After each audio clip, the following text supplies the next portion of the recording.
Hi hello నమస్తే. ఈరోజు మన ఛానల్లో మటన్ కీమా అండి. ముందుగా కీమాని కడిగి పక్కన పెట్టుకొని ఒక కుక్కర్ పెట్టుకొని అందులో ఆయిల్ వేసుకొని కొంచెం మటన్ మసాలా సామాన్లు వేసుకొని అందులో ఉల్లిపాయలు, కొంచెం అల్లం వెల్లుల్లి, కరివేపాకు, మిర్చి కూడా యాడ్ చేసుకొని బాగా ఫ్రై చేసుకోవాలండి.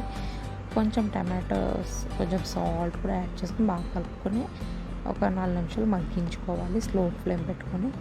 అండ్ అందులో కడిగి పెట్టుకున్న కీమాను కూడా యాడ్ చేసుకొని కొంచెం పసుపు వేసుకొని బాగా మగ్గించాలండి. మగ్గిన తర్వాత అందులో కొంచెం కారం, ధనియాల పౌడరు, జీలకర్ర powder, pepper powder, mutton masala కూడా యాడ్ చేసుకోవాలి. అది బాగా కలిపి మిక్స్ అయిన తర్వాత అందులో తగినంత వాటర్ కూడా యాడ్ చేసుకొని కలిపి కుక్కర్ విజిల్ పెట్టాలండి. 4 నుంచి 5 విజిల్స్ వేయాలి. తెరిచి చూస్తే ఎంతో రుచికరమైన మటన్ కీమా కర్రీ రెడీ అండి. అందరూ టేస్ట్